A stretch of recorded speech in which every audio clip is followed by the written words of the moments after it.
या ठिकाणी गाईज आम्ही वरती पोहण्यासाठी जात आहे. हे दोघं नमुने बघा, हे दोघं नमुने झाले, नमुनेच राहतील.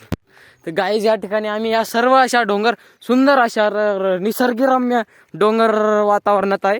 या ठिकाणी उन्हाळा चालू आहे गाईज, तरी आम्ही सर्व डोंगरातल्या थंड थंड पाण्याचा अनुभव घेण्यासाठी इतक्या लांबून आलेलो आहे गाईज. या ठिकाणी 5 किलोमीटरांचा असा प्रवास करून आम्ही या ठिकाणी आलो गाईज आमच्या घरापासून. आणि हे आम्हाला खूप असं नैसर्गिक वातावरण आहे गाईज. ये दोन्ही बघा गाईज, ये गाईज आखूड चड्डीवाला आहे गाईज. गाईज या ठिकाणी हे दमलेला आहे गाईज.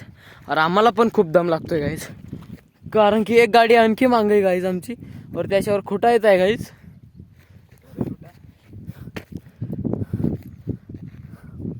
आम्ही बस वरती यंगतोय, काहीच फरक पडत नाही आहे. आम्ही काय करा आम्हाला काहीच समजत नाही आहे. या ठिकाणी वरती चढत या ठिकाणी गाईज रस्ता पाणी येण्यासाठी हे कोरलेलं असं डोंगर कोरलेला असा हे आहे गाई. त्याच्यातून आम्ही वरती जात आहे, कारण वरती इतका भारी पाण्याचा साठा आहे गाईज. त्या ठिकाणी लोकांनी खणून ठेवलेलं आहे, त्याच्यामध्ये पाणी तुंबलेलं आहे, त्याच्यामध्ये आम्ही पोहणार आहे आता. हे बघा तुम्ही या ठिकाणी सर्व प्रकारचे असे लोक राहतात. आणि सांबर जास्त करून या डोंगरात आढळतात.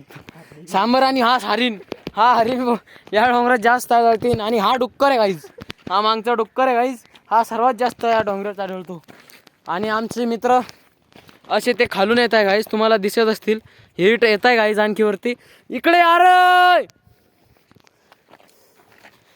त्यांना वही दिली गाईज, मी आता हाका मारली गाईज, आणि आम्ही वरती जातोय. डुक्कर साईड हो, आम्हाला व्लॉग बघू दे. या ठिकाणी निसर्ग मेवा खायचा आहे गाईज आता आम्हाला, निसर्गाचा मेवा. तुम्ही पण असा आनंद घ्या निसर्ग मेवाचा गाईज. या ठिकाणी निसर्ग मेवाच्या तारात आमचा मेवा ना निघू गाईज. ये बघा गाईज,